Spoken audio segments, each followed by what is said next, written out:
This is a cool gang.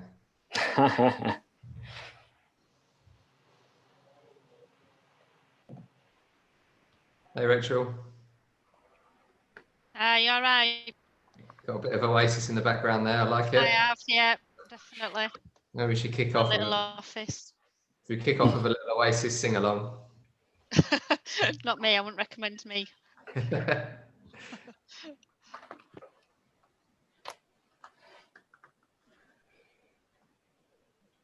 Rachel, did you see Liam Gallagher on the Jonathan Ross show the other day? I did. Yeah, I did last week or the week before. I thought his conversation about falling out with his brother was probably one of the best conversations around work conflict you could ever get. It was good. He was basically saying, wasn't he, if you have an issue, both people have an issue. It's never just one person, is it? But unless both people admit it, you can't resolve it. And I just thought it was a great way of describing a workplace conflict. It was a good interview.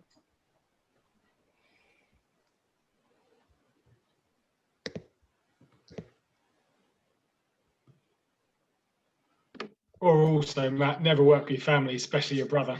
Yeah.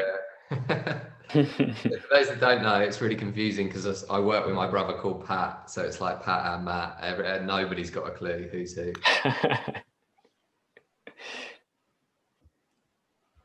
If you're just joining, we're just going to start in a couple of minutes. Please do introduce yourself and say where you're from on the chat.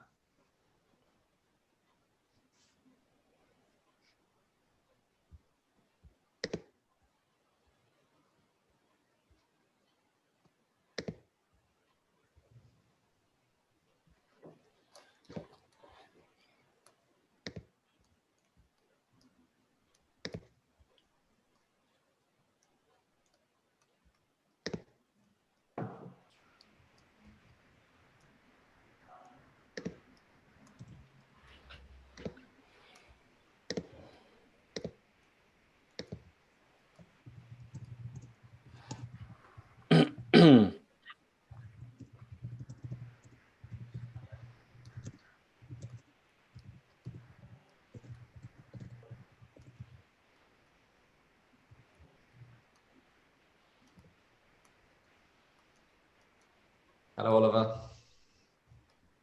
Hello. Nice to meet you. Nice to meet you. Where are you? Where are you dialing in from, Oliver? France. Oh, cool. Whereabouts? France.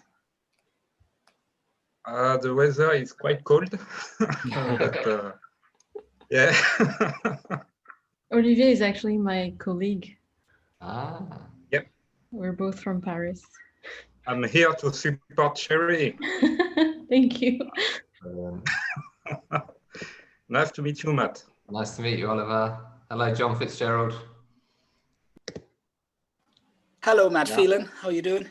Oh, good. You thought you were going to get away. You thought you were going to get away and just be in the background on this one, didn't you? My voice is at me. Limerick won the championship again in Ireland this year. So we talked about that in our webinar the last time. Didn't take you long to mention that, John, did it?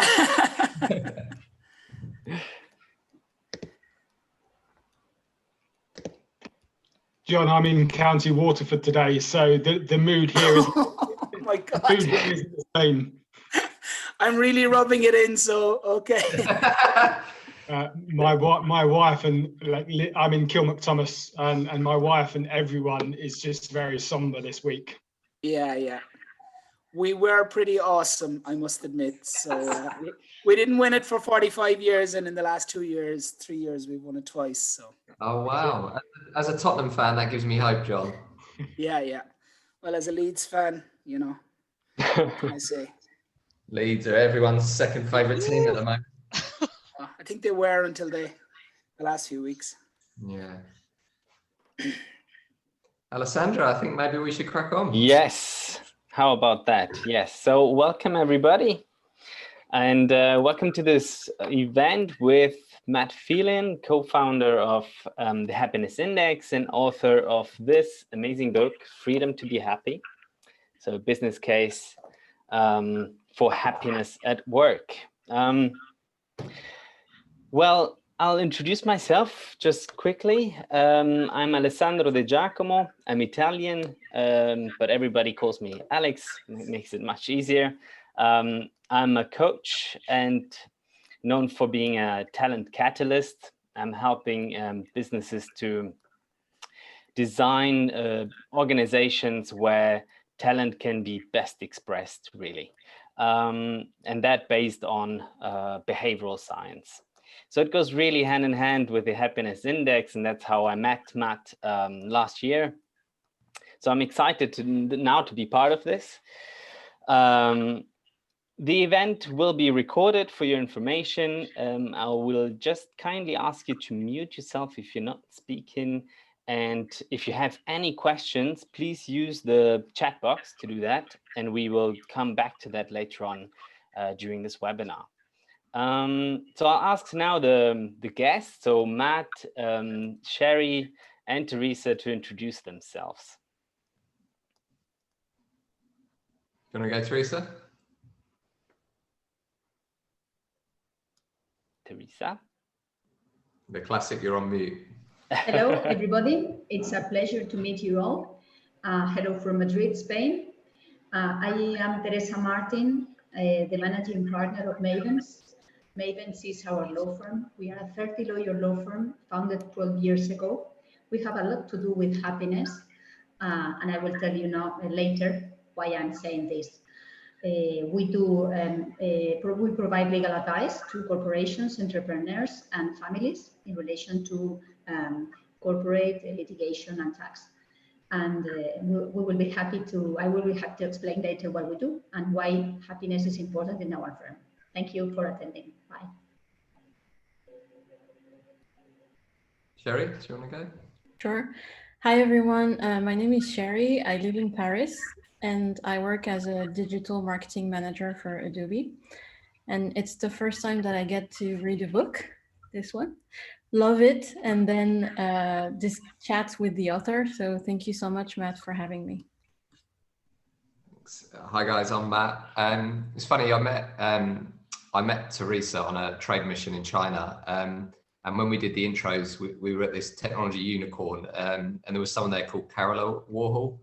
And when she introduced herself as a mother first. So I've stolen her thing now. So I'm Matt, I'm a father, 2 children, and I'm co-founder of the Happiness Index and author of this book. Amazing. So thank you for the introductions. Welcome, everybody. So let me just go through the agenda quickly. So we've done the intros together. Now we will spend like 15-20 minutes, Matt and I, with a quick Q&A session to understand a bit better the experience about writing this book and more on happiness. Then we will have a fireside chat together with Teresa and Sherry. And we will follow that with a Q&A with the audience. So you can be then unmuted, and please join us to ask any questions to Matt and Teresa, Sherry, and myself as well. Right, let's get started. Matt, what has been your highlight from the book tour? Tell us more on that.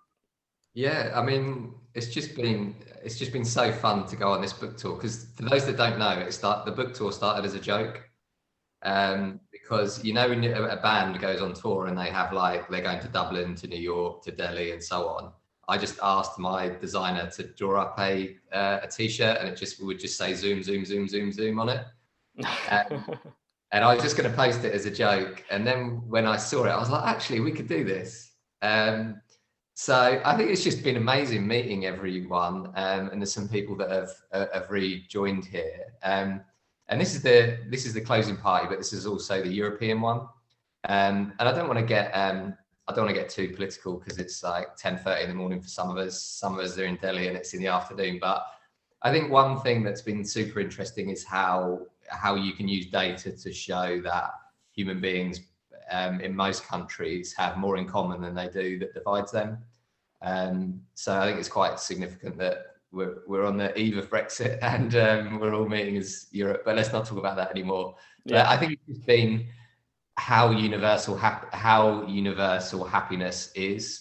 And people use different words, different languages to describe that emotion, but they're all talking about the same thing. And once you combine a bit of stories and some data, I think it starts to bring people together. So I think it's really cool, like seeing where everyone's from today, from all around the world, and that we can make time to talk about happiness. Definitely, it's so universal, and it goes cross-culturally, isn't it? So it affects everyone, and it's something that has touched human beings forever. It's been a topic. So you had the courage to intervene with the book and with the business on this kind of topic. What is in the book that has most resonated with people in your point of view? Well, I'll probably answer with like, what has most people screenshotted and sent me, which is the fields of meaning stuff, which is towards the end in the quantum chapter, sort of fields of meaning and vision as an energy source. Because people talk a lot, don't they, about, right, let's take down the command and control structures of the past. But then people are worried about like what replaces it.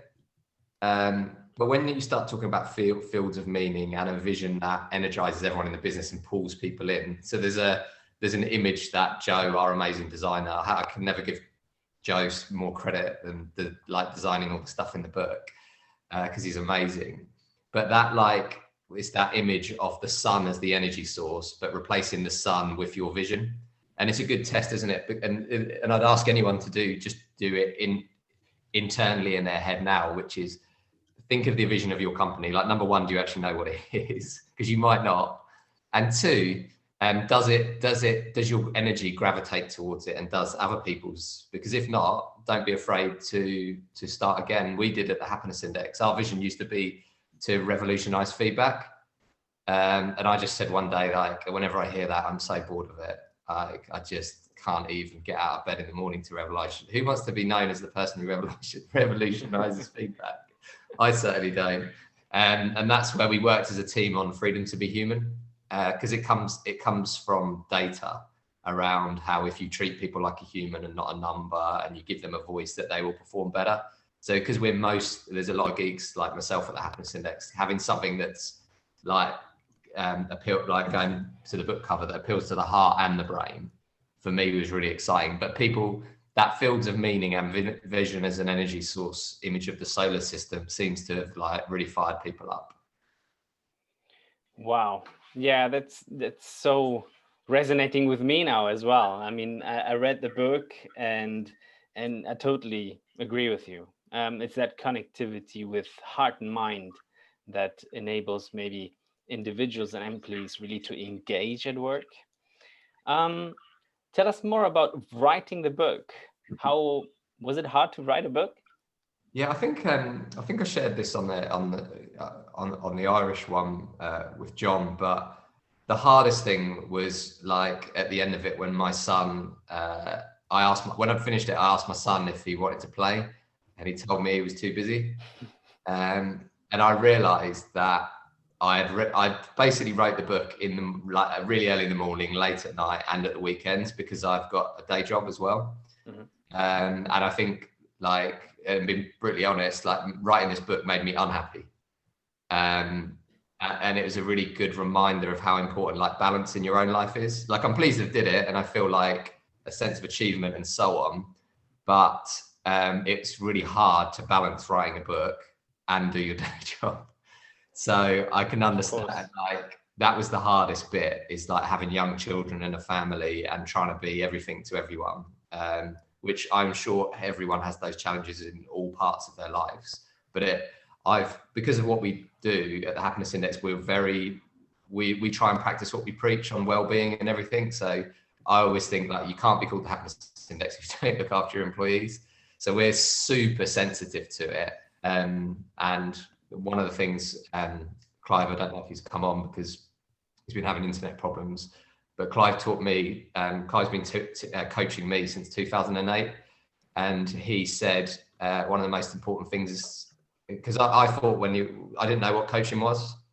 before I had a coach. I just thought, well, I wanted to be a footballer, but I wasn't good enough to be a footballer. But if you're going to be a footballer, you'd have a coach. So I thought, well, if you're in business and you're 25 years old and you want to be good, you should have a coach. So I thought Clive was going to be teaching me like how to do business. But what he really taught us about is how to listen to our body and stuff like that. So I've always been like done that, like tried to understand what it's telling me. So the hardest bit was just getting over the line with it without my family hating me. How did you feel when you managed to finish writing the book? I felt I don't know if it's the right word, incongruous. I felt a really weird feeling because I wasn't happy with it. So I went back and I deleted half the book. So the book that you're reading is half the book that I wrote. Because I always wanted the book to be, you could pick it up and just read it and get excited about the subject. And then maybe you might read something about Professor Laura Gorge on burnout. And you're like, oh, I'm going to go and read that bit. So it was always supposed to be an entry into the subject. And I felt like I'd written it in too much War and Peace. So I didn't know about this, but in writing, there's a saying called you have to kill your darlings, like all your favorite bits. So I just went through, like there was a chapter called Why Employee Engagement is Dead. And I just read it and I was like, oh, it's just so negative. It's not the story I'm trying to get out here. Firstly, I felt weird about it. Then I deleted it. And you know, when you've just chucked a load of stuff out at home and you just feel better, you've cleared out your loft or whatever, and you're trying to hold on to stuff and you think, oh, I should keep that for another day. That's how I felt afterwards. I felt like, yeah, I feel good now. You created the space. Yeah, some other authors have said to me I'm stupid. They said you should have just saved the other chapters for a book 2. But I think I just feel much happier about it. I feel like I'll come back to that. It's still in my head somewhere. Let's get into the business case for happiness. So have people bought into it? I think this is probably one of the hardest things about the book, which is some people are really inspired by it and they're bringing it back, which is obviously that's like makes you feel so humble if someone messages and said, I've used this stuff at work. But the saddest part is some people have messaged me and said, I'm gonna have to leave where I work because I believe in everything in this book, but my company won't.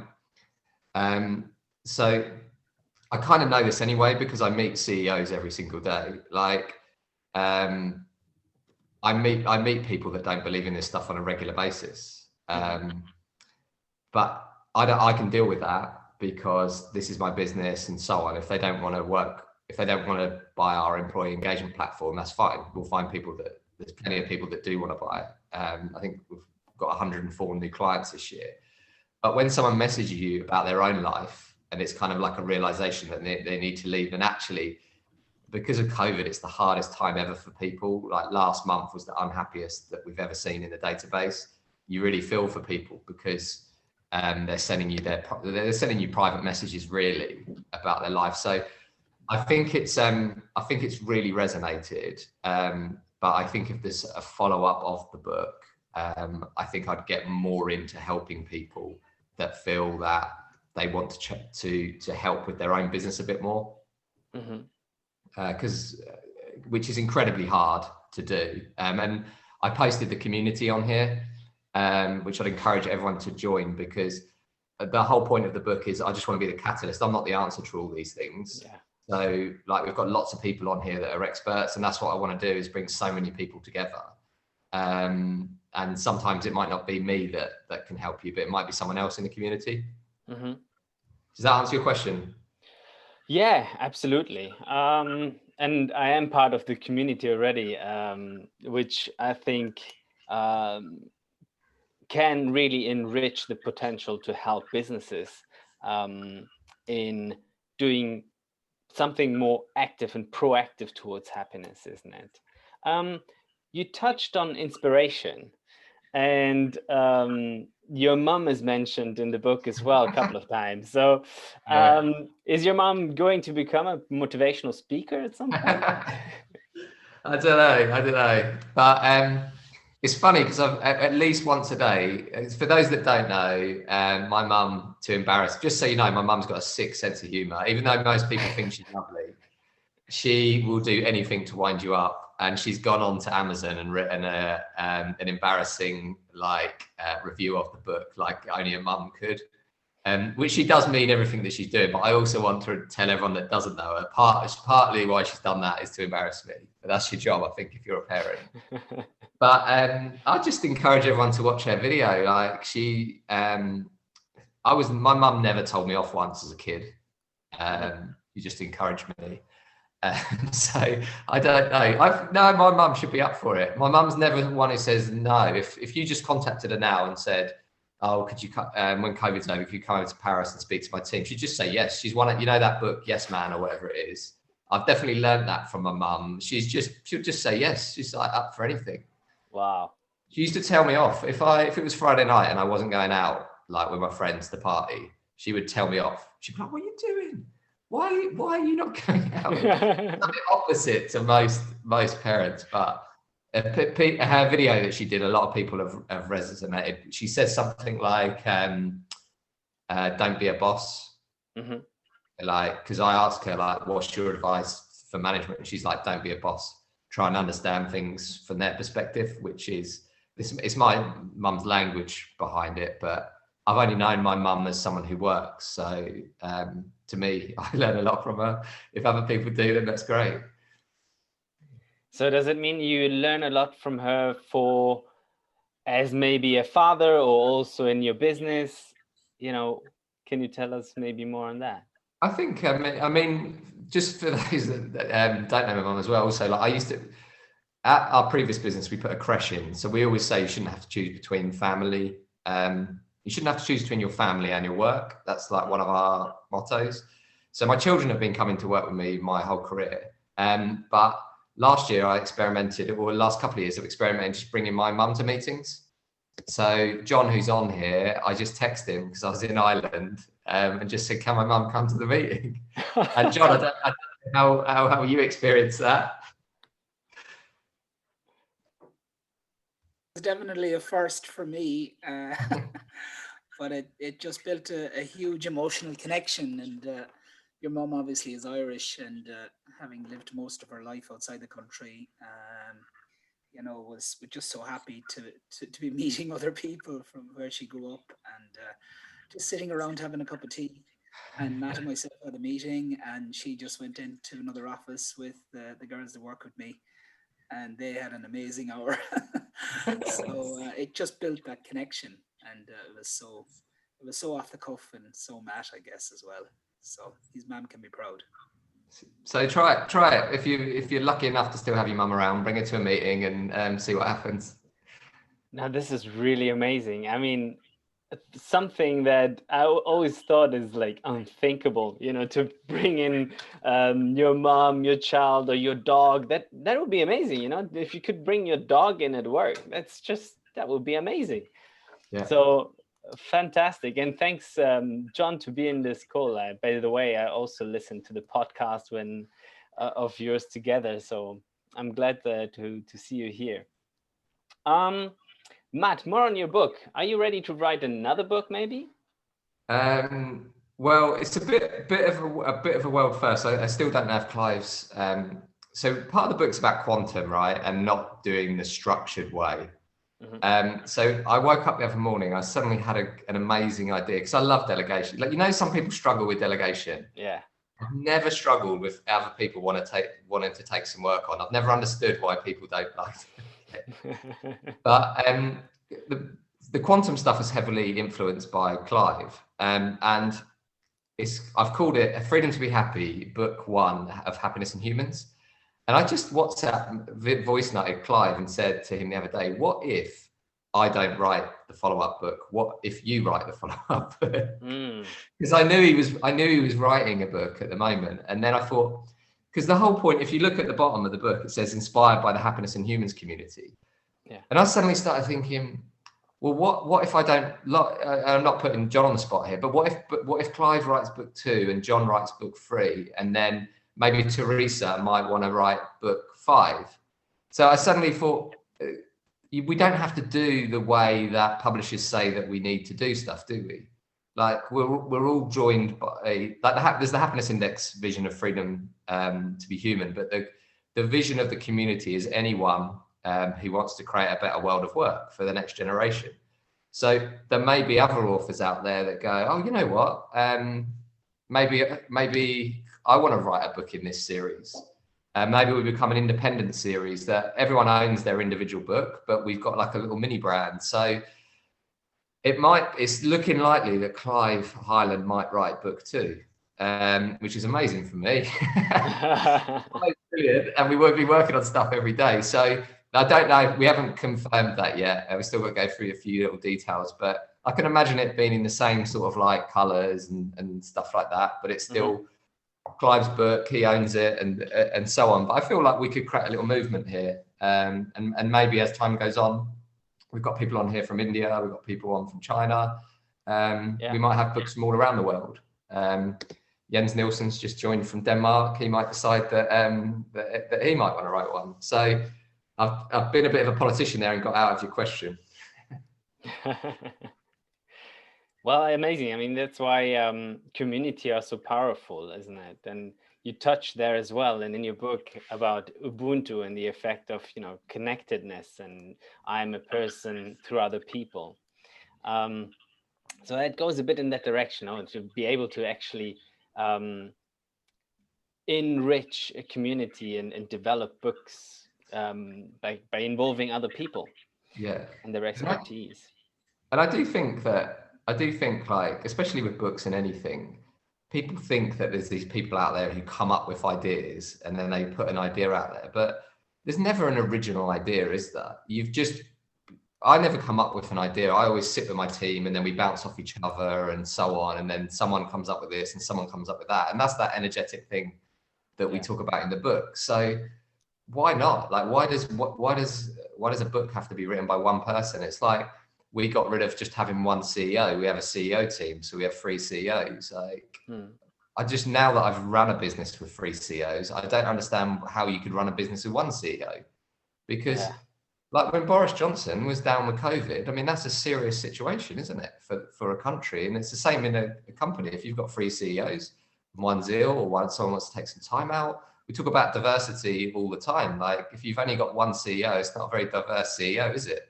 No matter what, no matter who you've appointed from whatever background, but why don't you have 3?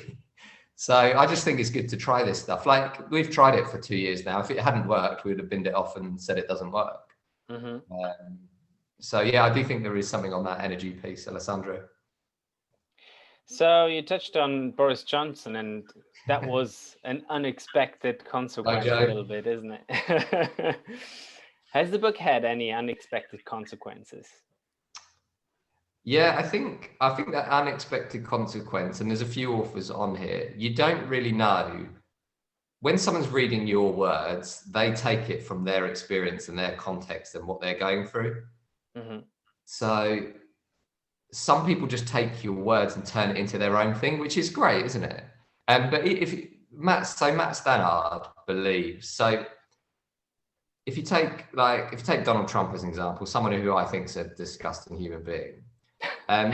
But if you take Matt Stannard, who's our head of robots, he believes that everyone, that there's good in everyone, which I also agree. So he's been sending the book to everyone. So he sent it to Joe Biden, he sent it to Donald Trump, he sent it to the Queen, he sent it to Boris Johnson, and he's just been sending it to everyone because he believes that, and I agree with his point, that one of the problems we've got is polarization. So even someone like Donald Trump, where it's easy to be like, oh, he's disgusting, that is generally what I think, and I'm glad that's on record. But his view is much more beautiful than mine, which is, if this book has got some good stuff in it, then Donald should be reading it. So I just think that's the unexpected consequences, which is people take your words and your book and your message, and they do what they want with it, which is, it's kind of like you can't be a control freak with this stuff, can you? Because once you've put it out there, it's out there, isn't it? People take their ideas and they do what they want with it. So yeah, it's just been the spreading of the message around different countries. Like loads of people have bought it in Japan. I don't even know anyone in Japan, or why it resonates really well in Japan. I know we talk about ikigai in the book, but who knows why it's resonated with people in Japan. I've only been to Japan once, but some of the words and some of the data has obviously resonated with that part of the world. And that would be so fascinating to find out, isn't it? So how has it inspired other cultures? How did it resonate with them? That would be amazing to find out. Maybe if they join the community, we can find out about that. I think that's a really good little investigation for us to do. We could use employee voice at the happiness index to do that, actually. Alessandro, that's a good idea. Let's open it up, Matt. What do you think about that? Let's bring in these experts. Yes, I want to hear as well from Teresa and Sherry. So let me ask all three of you a question. So in your book, there's an interesting chapter. Well, everything is really inspiring and interesting, but you mention on happiness, whether that's nature or nurture. And you mentioned that research is suggesting 50%. 50% is genetically wired indeed. And whereas the other 50% is split in 10% affected by the environment, so our circumstances and people around us, and 40% is by the way we think. So the latter is really intriguing. Considering the connection required between hearts and minds, what can we do to train our mindsets? So what have you guys learned from your experiences that has made a difference to your happiness? I'd love to hear about that. Sherry, would you like to? Yeah, sure. I'll jump in. So the most meaningful experience I've had in my life is a pro bono trip that I did last year in Rwanda. And to share some tech knowledge with the community in a local school near Kigali. And when I came back, I spent a lot of time reflecting on people's behavior, attitude, including my own. Because in Rwanda, the local people were so grateful, kind, simple, and very positive, even though they had been through the unthinkable, like a genocide. And so when I came back, it was really very different around me. It was like the holiday season and everyone was spending a ton of money and on not very meaningful things. So it was really complicated to come back and in this context. And so I decided to do some research on positivity and ask myself, like, how can we be more positive? And how does it affect us and our brain, our bodies, and how to be positive? So I did that, and I found a few tips that were proven, like scientifically proven, and shared by doctors. And I'm going to share a few with you, a handful. So first one was journal, count your blessings, basically. So I started doing that in this little notepad. It can be anywhere, like you can have like a Word document or whatever suits you. And at the end of the day, you can list what you consider your blessings in life. And if you do so for 21 days in a row, it has been proven that it will, I don't know if I can use the word reset your brain, or actually train it to focus on the positive. And then after this period of 21 days, you will automatically adopt attitude of gratitude and focus on the positive. There's also another tip that I want to share is practice mindfulness. Be kind to yourself and to others, and don't consider failure as being something negative or bad, like a professional failure, but rather as a learning and a part of your journey to success. And actually, my manager, who is on the call, I believe, said something really interesting when he became the manager of my team. And he told us, guys, we're not brain surgeons. By the way, I'm sorry if there's any brain surgeon on the call.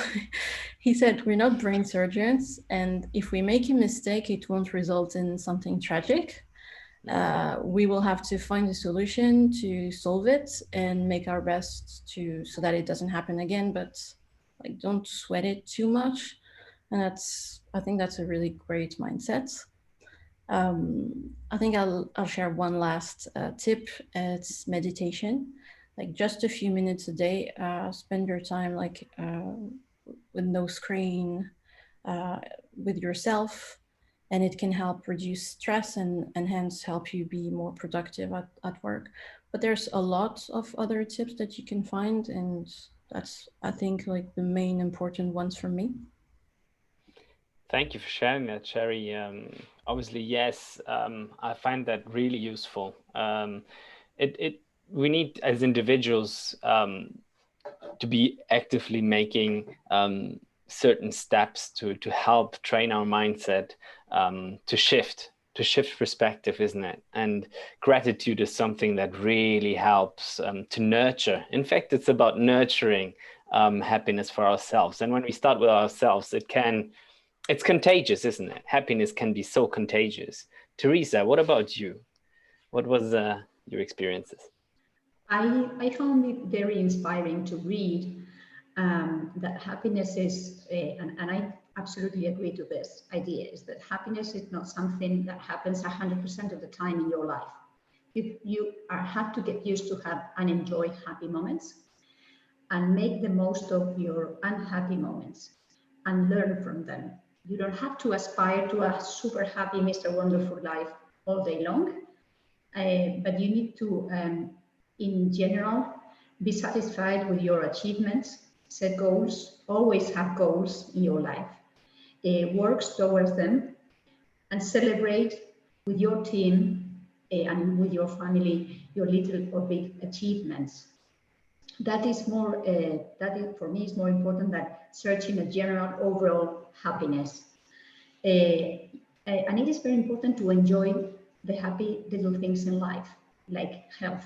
And same as Sherry, I had a very striking, life-changing experience when I was I almost died when I was 30. I spent one full week in emergency, and that changed my life because I started to enjoy life much better than that. That was when I turned 30. Then I turned 40, and I made the great decision to do whatever I wanted. That was not something I had been doing in the past. I was more or less following guidelines or instructions, and I was an employee at that time. At 35, I founded my own firm, which has been successfully running ever since. And I turned 50 in confinement, in confinement back in May. And then I realized to really do what I wanted.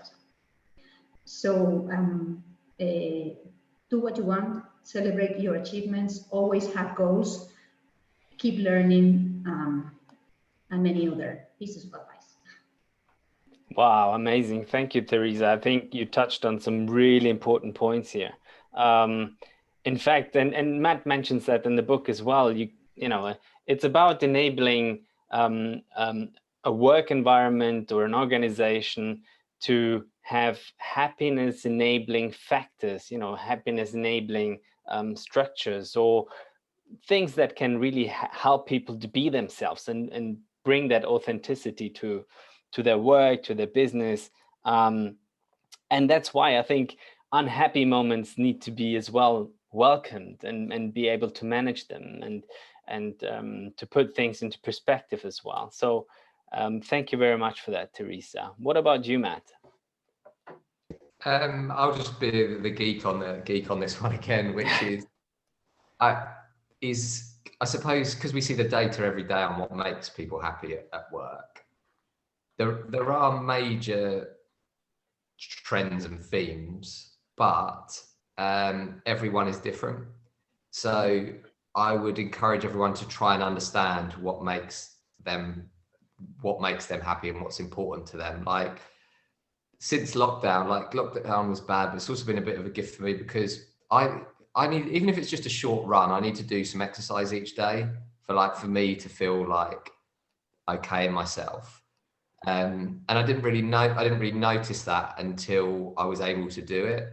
But everyone else, it could be different. And I think Teresa's story is so powerful because, like Teresa was saying, she was following instructions in her earlier life around what other people might think the way that she should act or what's going to make you happy. And I mean, everyone does it, don't they? Like your parents do it, your friends do it. Everyone thinks they know what's best for you, but sometimes you need to listen to your own body and try and work that out, because it might be totally different to what everyone in your school or everyone's taught you.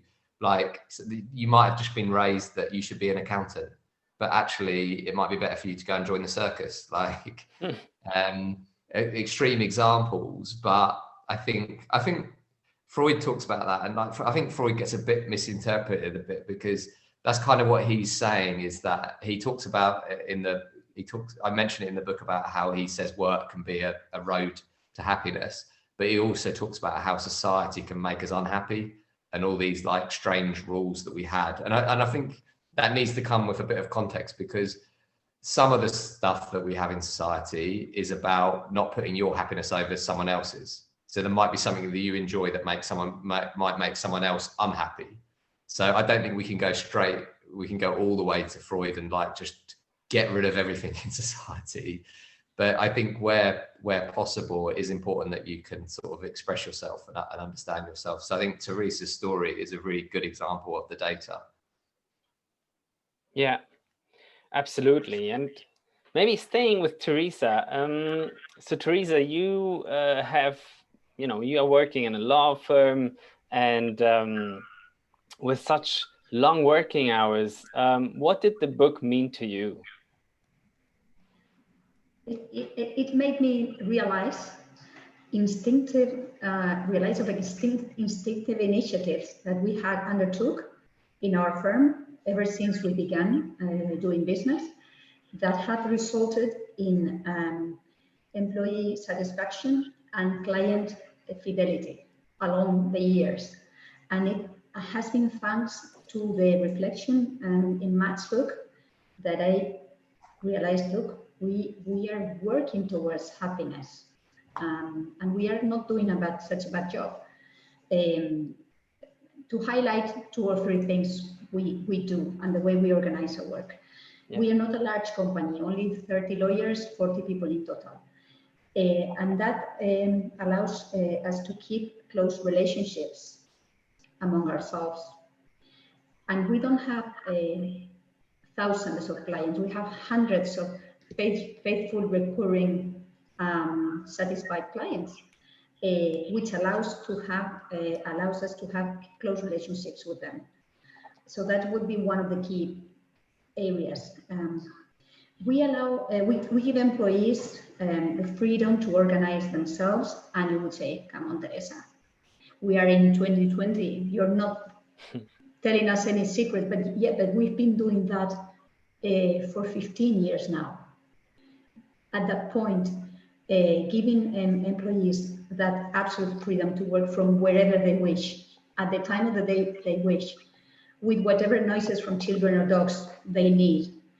That was very, very groundbreaking. No law firm at all was doing that. To give you an example, we were one of the first law firms to provide laptops to each and all of the employees so that they could take their laptops home. Some of the super top law firms by number of lawyers and invoicing were astonished to see our lawyers arrive to the meetings with their own laptops and their own tablets, and of course the cell phone. So technology has played a key role in our business and in people's happiness here around. And thirdly, we view employees as an asset and not as a cost center. They are the main asset of our firm. If they are happy and they do a good job, then clients are happy and clients send over more clients. And then employees walk the extra mile to do something else for the firm, to work, to think of improvement measures, but which we are happy to listen to. So what the book did was make me realize what we were doing and keep doing those things.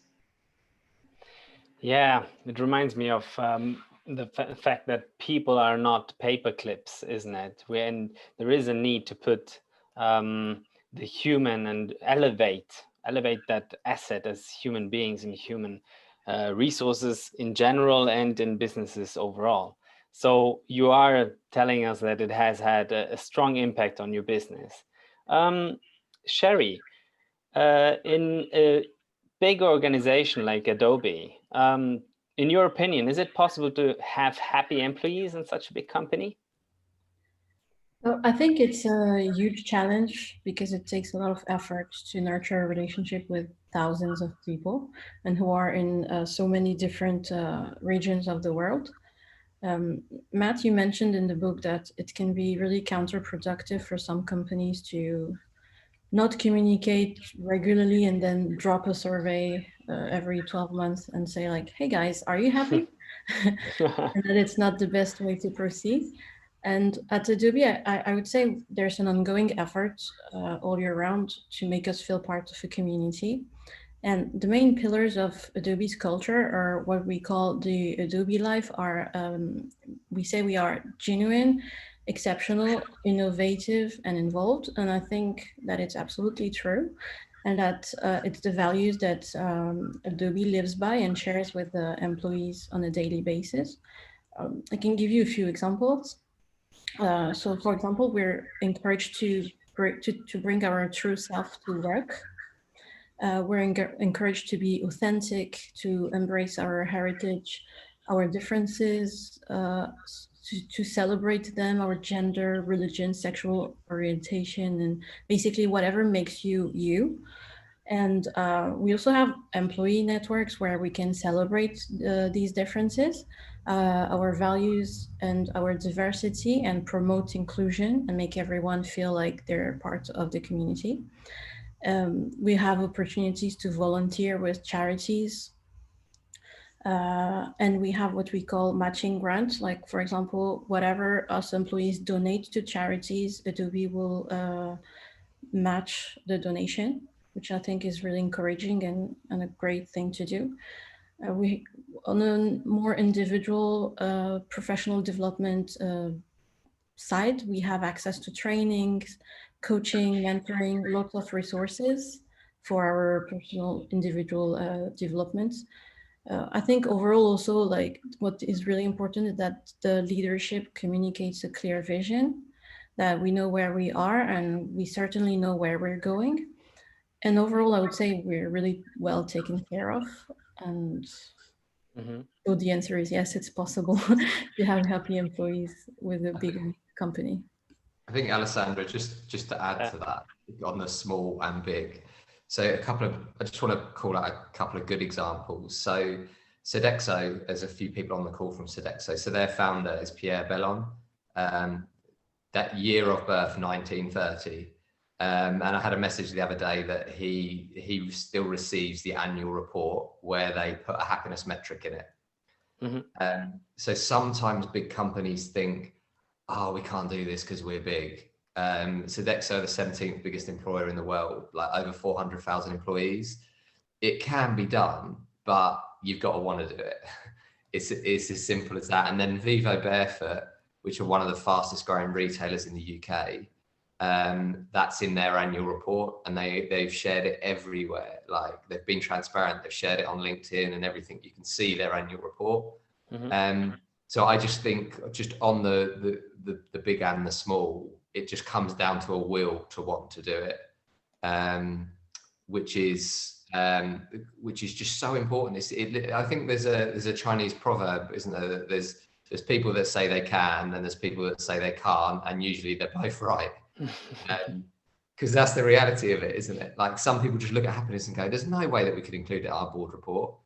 It takes 10 seconds to copy and paste your happiness index score into your board report. There's no barrier to it. There's no technological barrier other than pressing Control C and whatever paste is, Control and P. It's like, that's how long it takes, 30 seconds. And there is a cultural aspect here, isn't it? I mean, we have now people from France, from Germany, Italy, maybe yourself in the UK, and from my experiences as well, I've worked in various European countries and lived there for several years, and that it is, every culture is quite different in being comfortable sharing their emotions, in fact. And if we talk about diversity, then there is also an element about the role maybe of women and other gender role. So I wanted to ask Teresa about the role of women in Mavens and what her experience is here about being maybe comfortable sharing emotions. Well, from the outset, we identified as one of the key drivers of Mavens' success the composition of the team and a large number of senior female lawyers in our organization.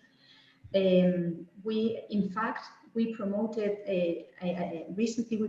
2 female partners, and now we are 4 female partners and 2 male partners. And the following,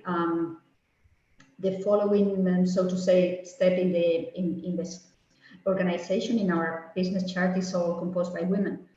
I believe that this has given us the stability to think long term. I'm not saying that men don't do that. We also have lawyers who have been around for a number of years and they are excellent lawyers. But it is true that we have found women to cooperate very well among ourselves and with the rest of the team, and believe in cooperative relationships rather than competitive ones, which is absolutely consistent with our philosophy and the way we work. We together with an active policy of promoting fostering well-being in employees and allowing people to organize themselves and have a private life, which, by the way, is not something very different from your professional life, but they are intertwined to some extent. We have attracted feminine talent to a larger extent than other law firms, and we believe this is part of the key to our success. Now, our challenge is to develop male lawyers, develop men, so that they can also reach partnership and the top management positions in our firm. Thank you for that, Teresa. I think that's a really important aspect. Yeah. Just on that, we did a neuroscience session yesterday on the brain, and the differences between a male brain and a female brain. And there's loads of research out there, and the problem is most of the research over the last 200 years was sponsored by men. So it was men asking for researches, and what we were shown yesterday is that a male and a female brain are exactly the same. The only difference is a female brain has more connections between the left and the right hand side of the brain, and male brains sometimes have more deeper neural networks within each side. Which is where some of the differences that can be observed seen. But the main conclusion of it is there is no difference between the brains. And I think this impacts into some of the stuff that we see that ends up getting stereotyped and stuff. So again, like I was saying at the beginning, the more data and science that you add to this conversation, the more you realize how similar people are rather than different. Yeah, absolutely. Maybe we have time for one last question. Teresa or Sherry, do you have any questions for Matt, maybe?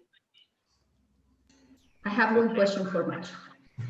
From reading the book, I came to the conclusion that the research that you had brilliantly performed was rather based on urban environments, and third sector in the, so to say, in the three sector theory, provision of services, consultancy, advisory, rather than the first and second sectors like agriculture or mining or fishing or industrial manufacturing. How, to what extent is that true, Matt?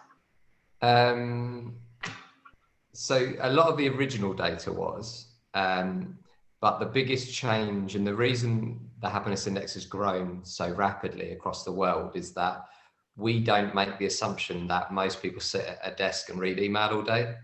So to give you an example, we have worked with a tea company, and most of their tea pickers are based in Sri Lanka and Kenya. And over 90% of these tea pickers can't read or write. So we actually collect how they feel through a variation of things like voice, and through tablets in their home language. So I think overall the industry is like that, Teresa. I think there's more data on that stuff globally, and obviously I use a lot of scientific researchers' work, but a lot of our work is going, we call it reaching the unreachable, because there's so many people out there that need a voice that don't. And once you build a system that's built on email, that limits you. So we've built a system that it's quite crazy. Not many people use this, but we have tech where you can actually phone up and actually say how you feel to it, and then the AI will turn that into the same report. So we just try and make, people always say, how do you collect the information? And we always say, well, we collect the information based on how the person wants to give us the information. So in marketing, and we've obviously got Adobe on here, Adobe would call it multi-channel. So we would call it like multi-channel feedback.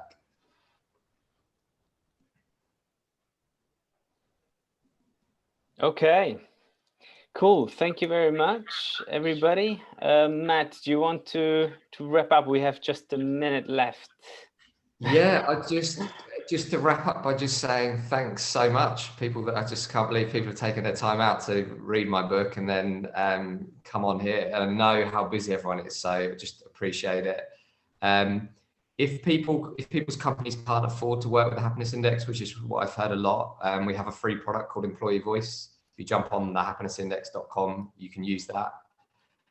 But yeah, I just literally want to say thank you, really appreciate it. And if you have enjoyed this conversation, get involved in the community, and maybe you'll be messaging me saying you've got a book in you and you want to write one and all that kind of stuff. So all I ever wanted this to be is a catalyst for people wanting to improve the world of work. And it feels like it's a start, but I feel like we've got a long, long way to go. Like Teresa said, like turning up with laptops was still seen as like a crazy thing, that you'd empower your team and trust them that they could have their own laptop. I mean, people, like Teresa says, it just seems normal now, but there's so much stuff in that, like virtual working now and stuff like that. So I would just say thank you, and I hope that you take the message and continue the work and the research. And Merry Christmas. Yes. Merry Christmas, you filthy animals, as Merry they Christmas, say. everyone. Cool. Well, have a good one, everyone. Thank you for joining us. Yes. Thank Thank you you, everybody for joining us. Bye-bye. Bye-bye. Take care.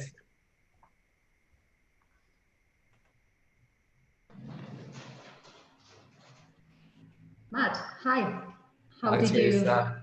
How was it? Yeah, you guys are brilliant. I just wanted to stay on just for 2 seconds to say thanks, Sherry and Teresa. Absolutely brilliant. I loved it, Sherry, all that you said. I think that was very, very inspiring and personal, and really makes a difference. Instead of talking, business jargon, to talk personal experiences. Thank you. Yeah. Well, I really enjoyed what you shared also, and I thought I really need to keep in touch with Teresa. Let's keep in touch. Yes. Yeah. And have you seen, Matt? Perhaps you have not. That someone was asking for the French translation of the book. Yeah. Did you see that? Do you know what? I've been asked that so much. That's one of my January tasks, is to find, apparently the easiest way is you can you can sell the international rights, and then like, for example, to a French company, and then they will translate it and put it out. So I've been asked a lot for French, Spanish, and Chinese versions. You know, I invited, but I'm not sure he attended. I didn't want to tell you. I wanted that to be a surprise to you. I invited a publisher. Oh wow! Yeah, I know this publisher. He publishes books which are absolutely aligned with yours. Yeah. And he hasn't attended. But I'd like to ask you to provide me with the recording of this session to share. Yeah, I'll email that round to everyone afterwards. With Jordi, because I don't think, well, he didn't attend. He was not on the, he said he was very busy, and and I believe it would make all the sense in the world for him to have this book in his collection. And it's a good publisher. I mean, he publishes serious things, and I'm going to try and talk him into publishing you. Oh, thank you, Teresa. Do you know what was I also thought was so interesting is, obviously people talk about diversity of gender, don't they, a lot? But I think the fact that we had such a diversity of international people on the call was super interesting, wasn't it? Because everyone comes with their different backgrounds. And I found it interesting just seeing the questions and what people were saying from totally different places. Yes, I think it's been very fun. As I said, this was the first time, and I was like a little nervous. You were both brilliant, and neither of you came across as nervous. Thank you. Good. No, whenever the event begins, nerves melt down. But well, anyway, I enjoyed this. Thank you so much. Thanks, guys. I've got to go on a call with Unilever now, so I will have to leave you. But thank you for your time. Bye bye. Happy Christmas and happy New Year, and stay safe and stay healthy. I will. And you guys, see ya. Bye bye.